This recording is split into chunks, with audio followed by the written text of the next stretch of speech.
nta wundi muntu murongera kuryama nta muntu murongera kuryama nyine nabikora mbikora kugira ngo umwana wanjye abeho neza ariko nta rukundo yego ako warabikoze ujye ubikora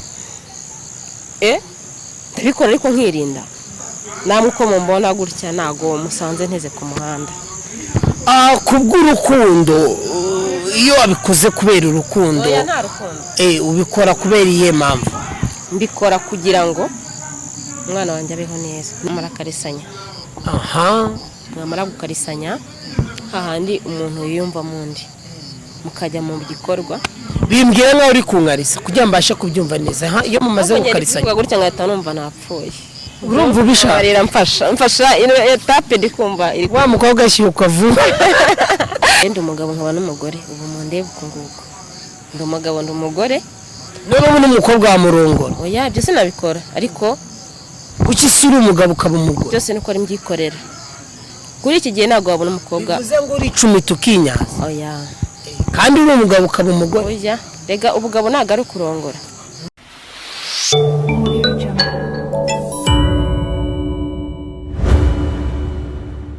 Greet every person where you stay on this time. Turacyari Umutako TV tubategurira byinshi bigiye bitandukanye kandi iyo bavuze ngo Umutako TV nyine wumve ko ibintu byose biba bitatse ibintu bibari wane yes wane kuri kamera zacu rero nje mugiye kubana ni MC team nkuko bisanzwe shimire team tugiye kubana ku buhanga bw'ibyuma ndizera neza ko ibintu byose bikomeje kugera neza kandi ibintu byose bizagenda neza akazi kose dushinzwe turi kumwe n'umukobwa hano bimukobwa hari byinshi tugiye kuganira muramubona neza kuri kamera zacu reka atangire noneho abibwira yes murakoze nitwa Nayituriki Joseline ubu ngiye kubagezaho inkuru nziza kandi nyayo twagiye muri tayari cyangwa turi tayari okay twagiye kubibwira mushiki wacu urakeye ariko murakoze meze neza yego biraho Joseline mu buzima busanzwe waruraho corona kuki abantu bose bakunda kuva corona ibintu byose corona ubona biterwa n'iki corona se ni icyorezo nyine cyaje mu Rwanda cyagiye kikwicira iki agatonga akazi karapfuye mbese ntabwo ari byiza reka ngushimire tugiye gutangirana turi kumwe na Joseline udutega amatwi ntucikwe ni byinshi tugiye kuganira ariko wari utubwiye ngo aragakuru keza ushaka kutuganiriza nake gakuru gakuru se biraterwa nako muri kugombaza ako nkubaza kose Joseline ni muntu ki Joseline ni umuntu nyine uraho yego ni umuntu uraho yego mama lao baba lao turi kumwe na Joseline wambaye neza imyenda iragufitinga ubu nashyize agakote kubera ko nawe urabona ikirere ni nabi ariko nari najyanishije byari neza ariko nyine ikirere nawe urabona ukuntu bimeze ntabwo bimeze neza yego kuki icyo kibuno cyawe cyuzuye intebe wicaye kibuno se kibuno nyine ese naguha amaso nyine nawe urabibona nuko nyine Imana yagize neza yararebye ibona nta kindi igomba kuba ari ikibuno tu kandi tugomba kugikoresha akazi wa mukobwa Imana yamuhaye ikibuno kandi agomba kugikoresha akazi kugikoresha iki akazi kose ahubwo ukakibyaza iki umusaruro nyabaki umusaruro kuvuga ngo ngiye no kuvuga ngo ngiyewe ikibuno cyanjye kibuno nyine wakibonye ongera ureba hariya neza cyane ikibuno ngiki wakibonye yego wambonye cyangwa mere gutya kibuno nyine oya biraho nyine mbaye njimisha waje gusanga Imana yaragwaye ikibuno cyiza uhitamo kukibyaza umusaruro umusaruro uwe musaruro nk'ubu nimba nje hano ukakibona nyine uhita ubona hari impinduka muri wowe ugize. ongera kwishwa niba uje hano Nimba nje hano ngomba kuvuga nyine ikiza Imana yampaye. Njye sinireba simbiza, ariko umuntu umwe babiri iyo bakubwiye ikiza ujye wumva ko ari wane. nuwe musaruro wumva uzakibyazamo, kandi abenshi bavuga yuko iyo ikintu kizabyara umusaruro hari ikintu ugomba kugikoresha. ni igicyumva ugomba gukoresha ikibuno cyawe ku buryo kigomba kubyara umusaruro.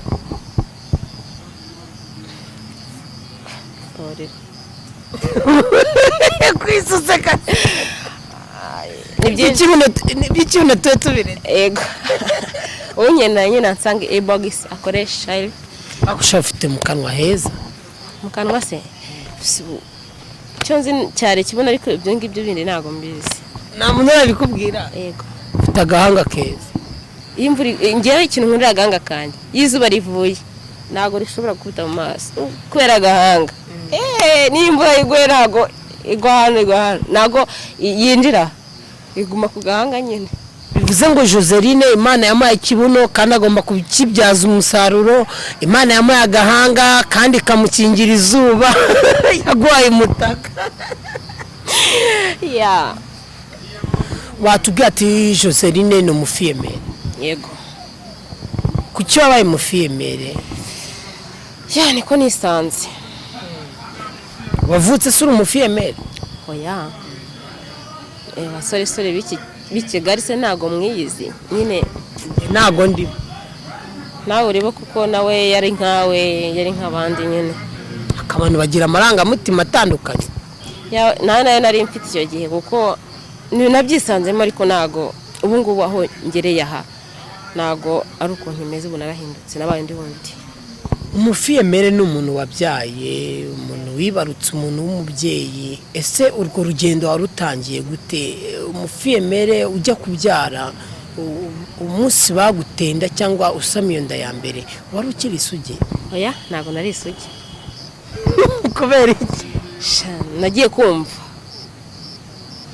ariko ibyo numvise narabyumvise gusa bwa mbere ntago nasobanukiye, kuko mba narasobanukiwe mba naratwise icyo gihe, ariko nyuma noneho naje kujya gufiringa igikorwa. hari namaze gufiringa nkumva aho ndi, mbese nawe urabyumva.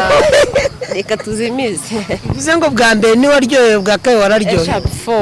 byari biryoshye cyane. bwa kabiri nibwo akana kahise kinjira burundu. hereza pisi papa w'umwana. Oya, nayo namuha. kubera iki?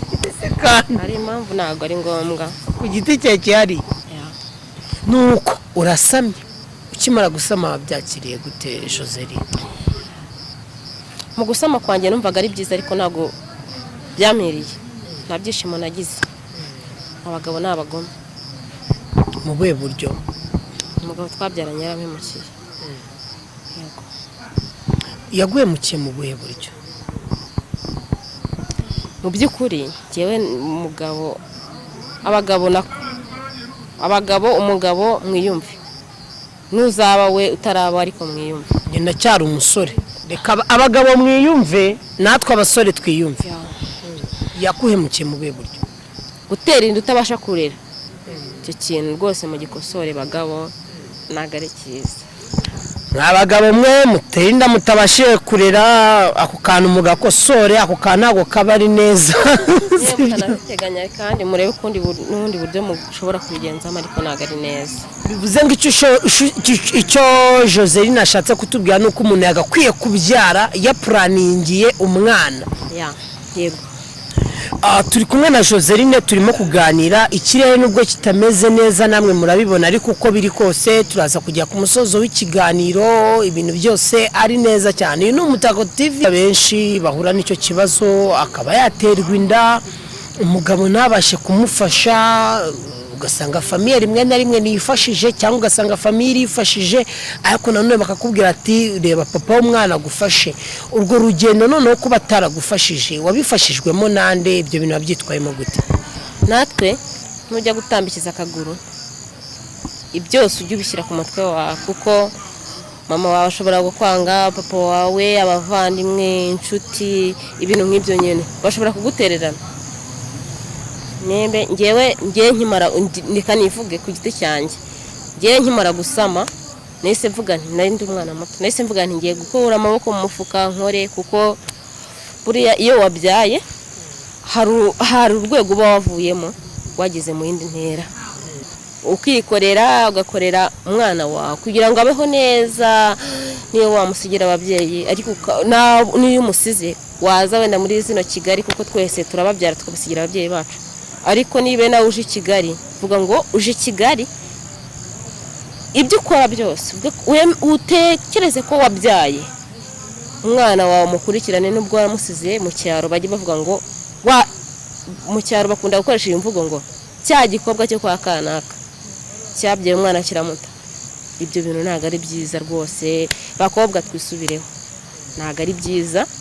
Niba warahavuye waraje i Kigali, menya ko wasize umwana mu cyaro, twubonye duke ujye dusangira n'umwana wawe, kandi wanyubahesha agaciro. Wabereye ikirumbo warabyaye, ariko twisubireho, ibyabaye ntibizongere kuba. Tuzamuke dufite intego tugomba kuba twageraho. Arakoze cyane Joseline, ngira ngo urumva ko arimo no kugenda bagira inama. Mwabakobwa mwe murabe mwumva ati ereka nihereho, ati buriya ugiye gutambikiza akaguru wumve ko byose mu gihe byanze uzabyifashamo, no mu gihe byemeye uzabugize amahirwe. Nyuma y'ibyo byose twegeye imbere gatoya, nta wundi muntu ufite mwaba mwageze gukundana ngo mwishimishanye? Bo murakoze, nge nta rukundo ngira, nge ntarwo. Iyo duhuye mba nkubeshya, narababajwe, nta rukundo. Bivuze ngo hagati ya na papa w'umwana nta wundi muntu murongera kuryamana? Nta muntu murongera kuryamana? Nyine nabikora, mbikora kugira ngo umwana wanjye abeho neza, ariko nta rukundo. Yego. Ako warabikoze, ujye ubikora? Ndabikora ariko nkirinda. Ubikora gute kugira ngo wa muntu yishime kandi uvuga ko utayikorana urukundo? Bikora kose nyine ntago mbikora kubw'urukundo, mbikora bitewe n'inyungu. Ntago ndindaya ngo ndateze ngo ndavuga ngo nimbe nge tugiye kubonana ngo nyishyura. Oya, bitewe n'uko nkubona, ntago ibyo tubivuga pe by'ibiciro, kuko namwe uko mumbona gutya ntago musanze nteze ku muhanda. Kubw'urukundo, iyo wabikoze kubera urukundo, oya nta rukundo. Ubikora kubera iyihe mpamvu? Mbikora kugira ngo umwana wanjye abeho neza. Nubwo mbikora, ntabwo mbikora kuko mbikunze, mbikora bw'inyungu mbishakamo, ariko nta rukundo. Ni iki bishobora kwinjiza kugira ngo kigire inyungu umwana wawe? Nk'ubu ngewe urugero, turahuye, uranyishimiye, duhuye wenda tutaziranye, uranshaka ko ngira icyo ngufasha. Mu by'ukuri nubwo icyo ufasha kijyanye n'iki? Nyine ugira icyo ufasha kijyanye n'iki? Kijyanye n'iki Joseline? turaza kubigarukaho, tubisurutse gato ndaje. Nuko ako dukomereza aho hantu ntituhave. Turahuye, hari icyo ushaka yuko mfasha. Ni icyo ushaka gufasha? Wowe waruvuze ati mbikora kugira ngo bigire icyo bifasha umwana wanjye. Muri ubwo buryo kuri nge nawe turahuye, si ngukunda nawe si nkunda, kubwo ubonye niyambariye gutya uranyishimiye, hari icyo wenda mu buryo bw'umubiri uranyifuje ko tuganira nyuma. Nyine muri make ni ukurongorana, tubishyire hanze. Oya, kuryamana nibyo bivuga. Kuryamana se gute? Nanjye iyo nagiye mu rugo, iyo nagiye gusura mu cyaro aho umukecuru turyama mu cyumba kimwe. Mbese urumva mba naryamanye na mama mu cyumba? Nimukabice ku ruhande. Yego, ubwo nyine kugira ngo murongorane, umuntu arakwifuje kugira murongorane, bigenda bite? Bigenda bite? Yego, wanyifuje. Niba unyifuje rero ndakubwira yego. Iyo umaze kumwemerera, yego, twagiye. Ubwo iyo maze tugeze mu rugo, tugeze mu rugo, ngomba guhita nkubwira ati se ufite agakingirizo kugira ngo ndagafite. Sawa, twagiye mu gikorwa. Tukigiyemo sheri, turaryohewe. Turyohewe gute sheri? Abarira gakeya kandi agakingirizo gahari agakingirizo bakabonye nyine twimagine yuko njye nawe turi mu gikorwa Akakwambika. reka ngufashe ya bagere nagufashe reka nyishyire hasi noneho turi mu gikorwa Yego. yego sheri tugeze mu rugo sheri nagukunze rwose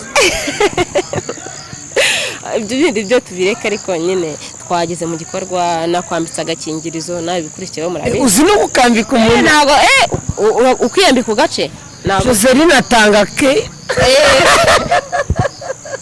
iyo umaze kukamwambika nawe ibikurikiyeho nawe urabyumva bigenda gute kore igikorwa tugiyemo ese ubwo umuntu yahita asunika winjira mu kavuyo mu isoko cyane ko n'umuntu wo mu isoko tubanza gukaraba intoki by the way reka nibutse abanyarwandakazi twibuke kwirinda covid urabona ko twanashyizemo intera hagati na Joseline mwibuke gukaraba intoki kwambara agapfukamunwa kandi neza gahere byibura ku kananwa kugera ku zuru wibuke kwambara agapfukamunwa usigemo intera kandi ukarabe intoki kenshi gashoboka nuko mwageze mu gikorwa babanza kumwambika agakingirizo neza ubwo arahita ashiramo nk'ushotse nk'inka zishotse bigenda bite sheri shambwiza ukuri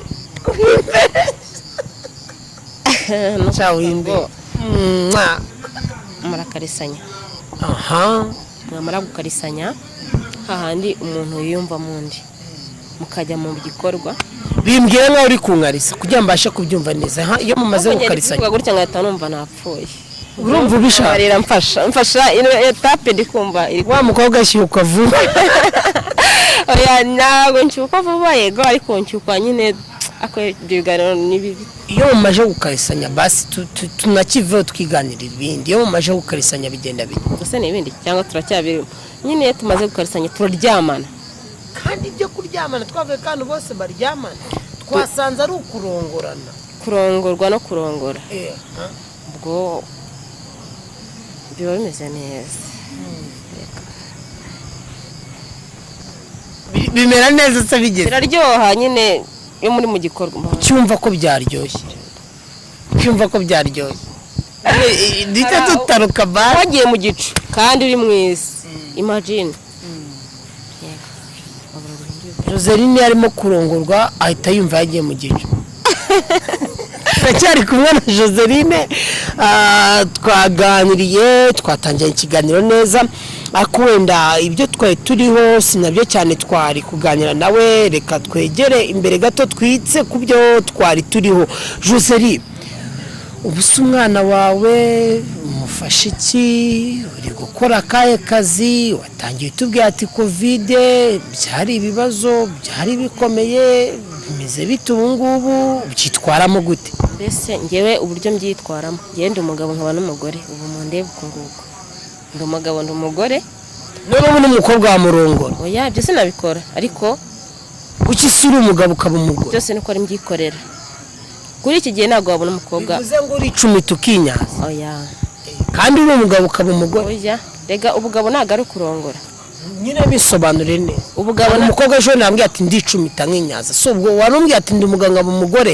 ngira ngo ugiye mu cyimbo cy'uriya mukobwa duherutse kuganira so ibana uvuga ngo ngende ishyura inzu y'ibihumbi 40 sibyo ntabwo wabona umukobwa kandi iyo nzu 40 ari umukobwa ubwe uyishyurira atagiye mu ubwo busambanyi kuri iki gihe ntabwo wabona umukobwa ushobora kuba waba ufite umwana akabasha kumwishyurira ishuri umwana ukabona asa neza nanjye ubwanjye urabona uko nsa nta mugabo ngira uri natirere kabiri yego kuba nsa ntiyana uko si uko nabura amavuta yo kwisiga ariko ntabwo nigeze mbitozwa ubwo ni ukuvuga ngo nyine ndi umugabo ndi nk'umugore nyine byose mbirimo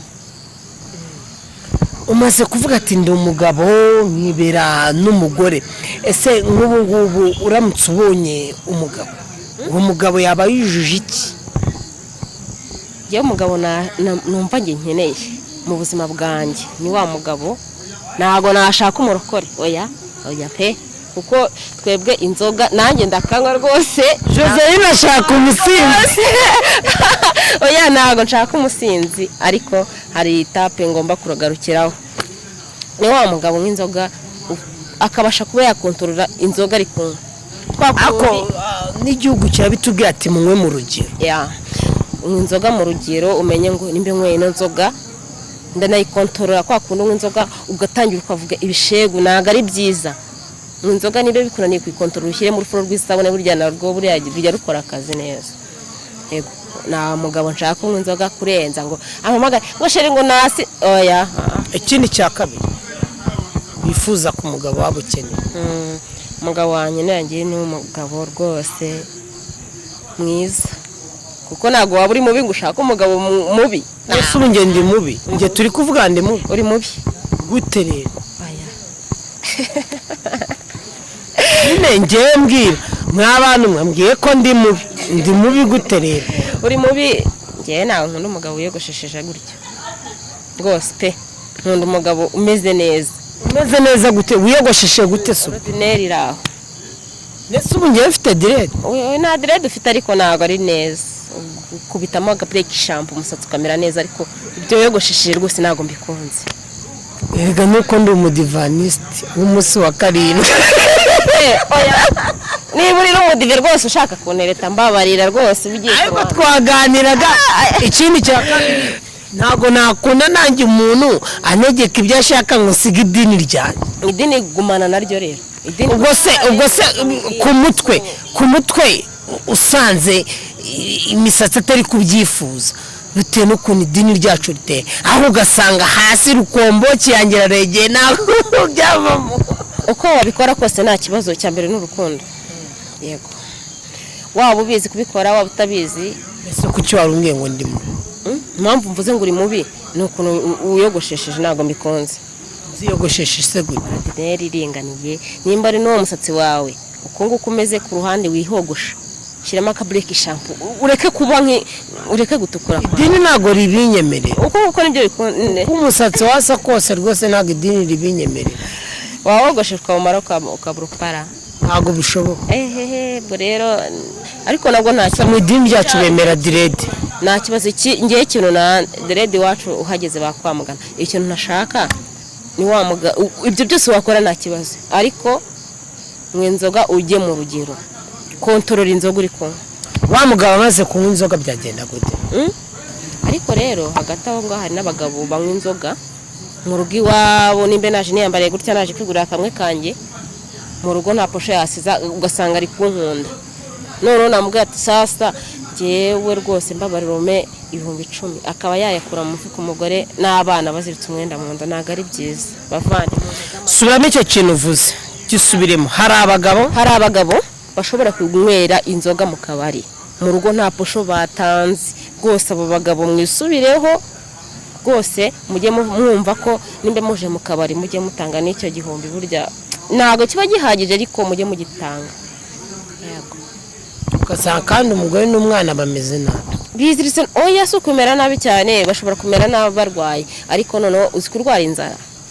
Fisi wo mu rugunga ngira ngo arimo kubyumva. Tanga rwose fisi hariya bariya abagabo bose napfa. Yego n'aba Felix bariya nyine nawe na Felix ngaho nyine abo bose badakunda gutanga amaposho mu rugo ntago ari beza. Mujye mwisubiraho. Si nk'umugabo mushobora kuba mwararyamanye atari urukundo kugira ngo ubashe gufasha uwo mwana wawe, uwo mugabo nyuma ugasanga muraryamanye ari urukundo akwa mugaka kuryohereza ukamubwira ati baby subiza gumana amafaranga yawe niba ari ugiye kumereza tarari nohereze mu cyaro ati gumana amafaranga yawe ati rwose tibi bintu kose ntago bibaho mana. Ariko ntago nzi abagabo benshi ariko bibaho. Byakubayeho? Aya gusa nyine hari abashuti banjye tuganira bakambwira ko bibaho ariko bibaho to. Nta muntu mwararyamanye agiye gukemurira ikibazo. Nakusobanuye ngo nta rukundo ngira. Ariko hari nk'umuntu mushobora kuba mwararyamanye aguha amafaranga yo gukemura ikibazo. Ntabwo njya ndyamana n'umuntu kubera amafaranga. Ni urukundo ntarwo ngira. Ngiye no kuvuga ngo nimba tugiye kuryamana tugiye kubikora ariko nta rukundo rwaba ntago n'amafaranga. Bose nimba duhuye none sibyo ukanyifuza ntago ubumbwiye ngo ngo ndagukunda mbese abantu bose muhuye no kwitubaha njye nta nubwo nkunda kubikora ariko buriya uvuze ngo hagarutseho igishashi igishashi se iby'igishashi kiriho mwereke cya kibuno imbere yaho hajeho igishashi kandi ni cya gishashi cya buri kwezi cyaje gihita cyumira akumiro mbese ni ibibazo nyine turacyari kumwe na Joseline twe turimo tuganira ngira murabona yuko ahantu turi ikirere kitameze neza uyu ni Umutako TV wibuke gukora subscribe like comment and share urabona ko afite utumwenyu twinshi cyane ni umukobwa ushobora kubaza atateye atameze ate ariko ni umukobwa komeza aracyari akana ubwo ntabwo azasubira bwana kubera uburyo aba yiturije turacyari kuganira nawe turi hafi kugera ku musozo w'ikiganiro bitewe n'ukuntu ikirere kitameze neza turi hafi kugera ku musozo w'ikiganiro wibuke rero gukora subscribe like comment and share kugira tujye tubasha kubana mu biganiro bikurikira. Joseline ibibazo bitatu dusoza leta yari kubisubiza mu buzima bwawe nta muntu muraryamana ngo ube wavuza induru uhera umwuka utabaza yes we ibyo ngibyo ahubwo uri n'umugore utabikora nta nubwo waba uri umugore ahubwo waba uri umugabo mugenzi wawe ese n'icyabaye ibase base se ubu ngubu wowe umuntu wabyaye kitabibase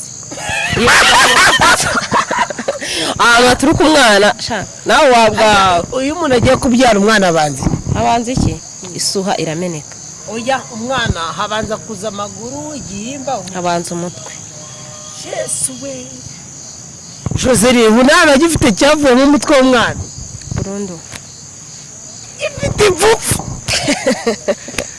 reka tugushimire twatangiriye ikiganiro tukatugiye ku musozo turi kumwe na Joseline female umukobwa ukiri mutoya ngira ngo uramubona ku gakote ke ibintu bimeze neza byari bimeze neza kara namenze rero ubu nawe urabona ni amafaranga yose ariko yakura he ndakora mfite akazi ntabwo umuhanda ndakora Joseline suza ku bantu b'inshuti zawe dusoza ikiganiro murakoze cyane inshuti zanjye ndabakunda ndasuhuza umukobwa w'inshuti yanjye yitwa Fifi twiganye ndasuhuza Mary wanjye wambyaye akamurere n'umwana wanjye n'abavandimwe wanjye bose n'abanteze amatwi mwese turi kumwe Fifi na mama nibo numvishemo n'umwana na papa ufite na dada na papa suvuka mu karere ka Ruhango wiwa mu ntara y'amajyepfo Rwanda hariya muri Masamba reka tugushimire twatanye ikiganiro twatugeze ku musozo uyu ni Umutako TV wibuke gukora subscribe like comment and share.